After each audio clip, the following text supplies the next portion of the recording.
Bom dia, boa tarde, boa noite. Meu nome é Kalel e esse é mais um dia do nosso programa de leitura bíblica. Muito obrigado pela sua presença. Te convido a pegar o seu chá, sua água, o seu café, sentar aqui comigo e irmos para o nosso dia 162 de leitura bíblica. Hoje nós vamos ler de Salmos 114 a 118. Bora lá? Salmo 114, a corrupção e salvação. Os tolos pensam assim: para mim, Deus não tem importância, todos são corruptos, e as coisas que eles fazem são nojentas. Não há uma só pessoa que faça o bem. Lá do céu, o Senhor Deus olha para a humanidade a fim de ver se existe alguém que tenha juízo, se existe uma só pessoa que o adore. Mas todos se desviaram do caminho certo e são igualmente corruptos, e não há mais ninguém que faça o bem. Não há nem mesmo uma só pessoa. O Senhor pergunta: será que toda essa gente má não entende nada? Eles vivem explorando meu povo e não oram a mim. Mas eles vão tremendo de medo, porque Deus está do lado daqueles que lhe obedecem. Os maus fazem com que fracassem as esperanças dos necessitados, mas esses são protegidos pelo Senhor. Queira Deus que de Jerusalém venha a vitória para Israel. Como ficarão felizes e alegres os descendentes de Jacó, quando o Senhor fizer com que eles prosperem de novo. Capítulo 15, o hóspede de Deus. Ó Senhor Deus, tem o direito de morar no teu templo? Quem pode viver no teu santo monte? Só tem esse direito aquele que vive uma vida correta, que faz o que é certo e o que é sincero e verdadeiro no que diz. Não fala mal dos outros e não prejudica os seus amigos. E não espalha boatos a respeito dos seus vizinhos. Ele despreza aqueles que o Senhor rejeita, mas trata com respeito os que o temem. Ele cumpre o que promete, mesmo com prejuízo próprio, e empresta sem cobrar juros e não aceita suborno para ser testemunha contra pessoas inocentes. Aquele que age assim estará sempre seguro. Capítulo 16. Deus está sempre comigo. Guarda-me, ó Deus, pois em ti eu tenho segurança. Eu disse a Deus o Senhor: Tu és o meu Senhor, tudo que eu tenho de bom vem de ti. Como são admiráveis as pessoas que se dedicam a Deus. O meu maior prazer está na companhia delas. Aquele que correm atrás de outros deuses trazem muito sofrimento para si mesmo. Eu não tomarei parte nas suas ofertas de sangue, nem adorarei os seus deuses. Tu, ó Senhor Deus, és tudo que eu tenho. O meu futuro está nas tuas mãos e tu diriges a minha vida. Como são boas as bênçãos que me dás, como são maravilhosas. Eu louvo a Deus o Senhor, pois ele é o meu conselheiro, e durante a noite a minha consciência me avisa. Estou certo de que o Senhor está sempre comigo, ele está ao meu lado direito e nada pode me abalar. Por isso o meu coração está feliz e alegre e eu, um ser mortal, me sinto bem seguro. Porque tu, ó Deus, me proteges do poder da morte. Eu tenho te servido fielmente, e por isso não deixarás que eu desça ao mundo dos mortos. Tu me mostrarás o caminho que leva à vida, e a tua presença me enche de alegria e me traz felicidade para sempre. Capítulo 17. Uma pessoa inocente ora pedindo a justiça. Ó Senhor Deus, atende o meu pedido de justiça. Escuta o meu pedido de ajuda. Ouve a oração que faço com sinceridade. Tu julgarás a meu favor porque sabes o que é direito. Tu conheces o meu coração e de noite me avisas. Tu tens me examinado profundamente e não encontraste em mim nenhum desejo mau. Não digo coisas que te desagradam, como os outros fazem. Tenho obedecido às tuas leis e tenho procurado não agir como os violentos. Tenho andado sempre nos teus caminhos e nunca me desviei deles. Eu oro a ti, ó Deus, porque tu me respondes. Por isso, ouve-me e escuta as minhas palavras. Mostra o teu amor maravilhoso, ó Salvador. Ao teu lado estou livres todos os meus inimigos. Protege-me como protegerias os teus próprios olhos e, na sombra das tuas asas, esconde-me dos ataques dos maus. Inimigos violentos estão ao meu redor. Eles não têm pena de ninguém e falam com arrogância. Eles me seguem de perto e agora estão em volta de mim, esperando o momento de me derrubar. Eles são como leões escondidos, esperando por mim, prontos para me despedaçar. Vem, ó Senhor Deus, e enfrenta os meus inimigos e acaba com eles. Com a tua espada, salva-me dos maus. Ó Senhor Deus, livra-me daquele que tem nesta vida tudo o que querem. Castiga-os com os sofrimentos que têm guardados para eles. Que haja bastante castigo para os seus filhos e que ainda sobre para os filhos dos seus filhos. Mas eu te verei, pois tenho vivido corretamente, e quando acordar, a tua presença me encherá de alegria. Capítulo 18. Davi, o rei vitorioso. Ó Senhor Deus, como eu te amo, tu és a minha força. O Senhor é a minha rocha, a minha fortaleza e o meu libertador.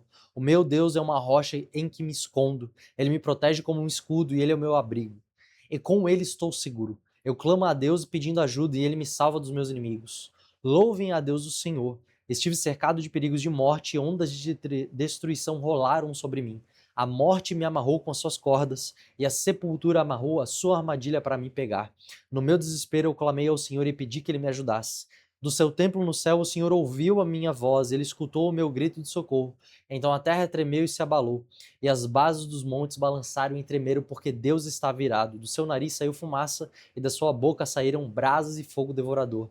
Ele abriu o céu e desceu com uma nuvem escura debaixo dos pés. Voou nas costas de um querubim e viajou rápido nas asas do vento. Ele se cobriu de escuridão, nuvens grossas cheias de água estavam ao seu redor. Brasas e chuva de pedra saíram dos relâmpagos que estavam diante dele e atravessaram as nuvens escuras. Então o Senhor trovejou do céu, o Altíssimo fez ouvir a sua voz, ele atirou as suas flechas e espalhou os seus inimigos. Com o clarão dos seus relâmpagos ele os fez fugir. Quando tu, ó Senhor Deus, repreendeste os teus inimigos, e furioso trovejaste contra eles, o fundo do mar apareceu e os alicerces da terra ficaram descobertos. Lá do alto o Senhor me estendeu a mão e me segurou. Ele me tirou do mar profundo, o Senhor me livrou dos meus poderosos inimigos, daqueles que me odiavam, e todos eles eram fortes demais para mim. Quando eu estava em dificuldade, eles me atacaram, porém o Senhor me protegeu, me livrou do perigo e me salvou porque me ama. O Senhor, Deus, me recompensa porque sou honesto. Ele me abençoou porque sou inocente. Eu tenho feito a vontade do Senhor e nunca cometi o pecado de abandonar o meu Deus. Eu tenho cumprido todas as suas leis e não tenho desobedecido aos seus mandamentos. O Senhor sabe que não cometi nenhuma falta e que tenho ficado longe do mal. Assim ele me recompensa porque sou honesto e porque sabe que não sou culpado de nada. Tu, ó Senhor Deus, és fiel com os que são fiéis a ti e correto com aqueles que são corretos. Tu és puro para os que são puros, mas é inimigo dos que são maus. Tu salvas os humildes, mas humilhas os arrogantes. Tu, ó Senhor, me iluminas. Tu, meu Deus, acabas com a minha escuridão. Tu me dá força para atacar os meus inimigos e poder para vencer as suas defesas. Este Deus faz tudo perfeito e cumpre o que promete. Ele é como um escudo para os que o procuram a sua proteção. O Senhor é o único Deus, somente Deus é a nossa rocha. Ele é o Deus que me dá forças e me promete aonde quer que eu vá, me protege onde quer que eu vá. Ele não me deixa tropeçar e me põe a salvo nas montanhas. Ele me treina para a batalha para que eu possa usar os arcos mais fortes. Tu, ó Senhor Deus, me deste o escudo que salva a minha vida. O teu cuidado me tem feito prosperar e o teu poder tem me sustentado. Tu não tens deixado que os meus inimigos me peguem e não caí nenhuma vez. Persigo esses inimigos e os pego de surpresa, não paro até acabar com eles. Eu os esmago, eles não podem se levantar, eles caem derrotados aos meus pés. Tu me dá forças para a batalha e fazes com que eu derrote os meus inimigos. Tu fazes com que eles fujam de mim e eu os destruo os que me odeiam. Eles gritam pedindo de socorro, mas não há ninguém para salvá-los. Chamam o Senhor Deus, mas ele não responde. Eu os esmago e eles viram pó, o pó que o vento leva. Eu os piso como se fossem a lama das ruas. Tu me livras da revolução no meio do povo e me colocas como rei das nações. Povos que eu não conhecia são agora meus escravos, estrangeiros se curvam diante de mim e me obedecem quando dou ordens. Eles perdem a coragem e saem tremendo das suas fortalezas. O Senhor vive, louvem aquele que é minha rocha, anuncie a grandeza de Deus que salva a minha vida. Ele me vigia dos meus inimigos, ele me vinga dos meus inimigos, põe os povos debaixo do meu poder e me livra dos meus adversários. Tu, ó Senhor Deus, fazes com que eu vença os meus inimigos e me protege dos homens violentos. Por isso eu te louvo entre os pagãos e a ti eu canto hinos de louvor. Deus dá grande vitória ao seu rei e mostra o seu amor a quem ele escolheu, a Davi e aos seus descendentes para sempre. Uau! Esse último salmo foi um salmo poderosíssimo. E a pergunta que não quer calar: como Davi pode escrever coisas tão belas assim? Como que Davi pode ter revelação tão profunda assim? E a gente pode ver que isso estava escrito em Salmo 17,6, exatamente por que Davi era o homem que ele era, ou por que ele podia falar as coisas que ele falava. Salmo 17,6. Eu oro a ti, ó Deus, porque tu me respondes. Aqui a gente pode perceber que Davi está revelando para nós um segredo da sua vida pessoal de oração. Pode parecer simples e até óbvio, mas o coração de quem busca a Deus esperando por respostas, por ouvir e por ser ouvido, é um dos maiores segredos para verdadeiramente viver o extraordinário de Deus todos os dias. O assunto da oração na Bíblia é abordado de uma forma vasta e exaustiva, porque é uma das formas mais diretas que nós temos para cultivar e para guardar um relacionamento com Deus. Nós temos versículos que falam, como Salmos 18:6, que a gente acabou de ouvir: na minha angústia invoquei o Senhor e clamei ao meu Deus. Do seu templo ele ouviu a minha voz. Isaías 65:24. Antes que clamem, eu responderei, estando eles ainda falando, eu os ouvirei. Mateus 21:22. Tudo que pedires em oração, crendo, recebereis. E a gente tem vários testemunhos de grandes homens de Deus a respeito que a forma como eles oravam fazia com que Deus se movia em prol deles. Uma dessas pessoas era o próprio Davi. Ele foi autor de quase a metade do livro de Salmos. E a gente vai ver na história dele, no decorrer de 1ª e 2ª Samuel, ele orando e ele clamando a Deus incessantemente. E diversas vezes Deus livra ele dos seus inimigos. Diversas vezes Deus exalta ele, dando poder, dando glória e dando muita fama. E a gente vai ver que no final da vida dele, ele morreu em boa velhice. E morreu sendo de uma das pessoas mais cativas, no bom sentido, era uma das pessoas mais cativantes da Bíblia. Sempre quando a gente lê a história de Davi, a gente sai dessa história com uma esperança, a gente sai com depois da história dele, cheio de promessas de Deus, cheio de esperança em relação ao que Deus também pode fazer na nossa vida. Outra pessoa que também orava incessantemente era Daniel. A gente pode ver que no livro de Daniel era mostrado que ele orava 3 vezes ao dia. Ele foi livrado da morte 2 vezes e foi exaltado diversas vezes, sendo posto em cargos de grande autoridade, prestígio e poder. E a pergunta que fica é: se nós estamos orando para o mesmo Deus, por que nós não vivemos da mesma maneira como esses homens viveram? Ou por que, comparado a esses homens e as suas histórias, a gente vive uma vida tão medíocre? A resposta para essa pergunta é justamente no versículo 17:6. Eu oro a ti, ó Deus, porque tu me respondes. Davi, quando orava a Deus, esperava uma resposta. Ele meditava na palavra, ele ficava atento em suas decisões, aguardando Deus fazer alguma coisa, a usar uma pessoa ou até mesmo falar com ele diretamente. Ou seja, Davi tinha uma grande expectativa e uma grande esperança de que Deus iria interagir com ele de alguma forma. Já nós, quando oramos, acordamos, ou quando estamos quase indo dormir, ou quando estamos fazendo uma afeição, dizemos basicamente 3 palavrinhas mágicas e falamos basicamente para Deus daquilo que está diante dos nossos olhos, agradecendo por algumas coisas que Ele fez no nosso dia e algumas coisas que nós precisamos que também não sejam tão difíceis assim para Deus realizar. E se a gente somar toda a nossa vida de oração de um dia, não dura 3 minutos. Nós realmente não esperamos uma resposta. Essa que é a grande diferença. A verdade por trás desse comportamento é que nós não cremos que Deus ouve de verdade e que realmente Ele deseja responder. Nós não acreditamos que verdadeiramente Deus deseja interagir conosco.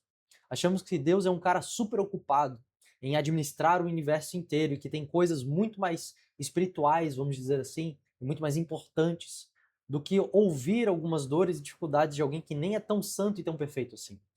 Essa é a maior mentira de todos os tempos. É um sutil engano de Satanás para nos afastar de Deus. A coisa que mais arde e lateja no coração de Deus é manter um relacionamento pessoal, um relacionamento íntimo e constante conosco, como um pai tem com seu filho. Está escrito Jeremias 29:12. Então me invocareis, passareis a orar para mim e eu os ouvirei. É uma promessa. Jeremias 33:3. Clama a mim e responder-te-ei. É uma promessa. De longe o Senhor me apareceu dizendo: com amor eterno eu te amei, por isso com bondade te atraí. Jeremias 31:3. Por isso agora eu a atrairei, vou levá-la para o deserto e falarei-lhe ao coração. Oséias 2:1. Cântico dos Cânticos 2:14. Ó pomba minha que andas pelas fendas das rochas, no oculto das ladeiras das escarpas, mostra-me o teu rosto. Faze-me ouvir a tua voz, porque a tua voz é doce e o teu rosto é amável. O anseio do coração de Deus é que nós venhamos a encontrar com Ele e nos deleitar nele, e derramar sobre Ele as nossas lágrimas, derramar sobre Ele as nossas expectativas, derramar aos pés e aos ouvidos dele todas as angústias do nosso coração, porque a gente vai ver no Novo Testamento que se diz exatamente sobre isso, que qualquer coisa que angustia o nosso coração, a gente deve lançar aos pés de Jesus, porque Ele tem cuidado de nós. Quem que, tendo um filho, não vai querer escutar ele? Quem que tendo uma noiva e uma mulher não vai querer escutar ela? E mesmo que essas coisas acontecessem, o Senhor nos escutaria. O Senhor tem os seus ouvidos bem abertos para que Ele venha escutar cada uma das nossas orações. É o desejo do coração de Deus atender cada uma delas. E mesmo quando a gente não ora coisas boas, o Senhor tem poder para mudar o nosso coração e começar a fazer com que nós venhamos a pedir as coisas certas. Por isso, meu irmão, por isso, minha irmã, saia hoje desse vídeo e comece a orar. Porque lá o Senhor tem grandes coisas para manifestar e para dizer para você. Eu carrego na minha vida grandes marcas, não porque pessoas me disseram, mas porque eu criei quando eu ouvi a voz do Senhor. Seja quando eu estava lendo a Bíblia, seja quando eu estava meditando na palavra de Deus, eu pude ter um encontro pessoal com a voz do Senhor. Eu pude acreditar naquilo que estava escrito na palavra. E a minha fé foi calcada, porque a fé vem pelo ouvir e ouvir a palavra de Cristo. Se você quer ter uma vida transbordante de fé, transbordante de coisas extraordinárias, ouça a palavra de Deus e você vai ouvir a palavra de Deus no lugar da oração. Você vai pegar a própria palavra dele, que é a Bíblia, e vai levar diante dele e vai pedir: Senhor, fala o que o Senhor está me dizendo aqui. Fala ao meu coração. E grandes coisas e coisas ocultas ele vai manifestar para você. Que Deus te abençoe. Coloca aqui nos comentários o que Deus mais falou no seu coração enquanto a gente estava gravando esse vídeo. E se teve alguma coisa que você não entendeu diante das coisas que a gente abordou aqui hoje, para que a gente possa criar aqui uma cultura de que cada vez mais a gente venha compreender, entender e buscar as palavras do Senhor. Que Deus te abençoe e até amanhã. Tchau, tchau.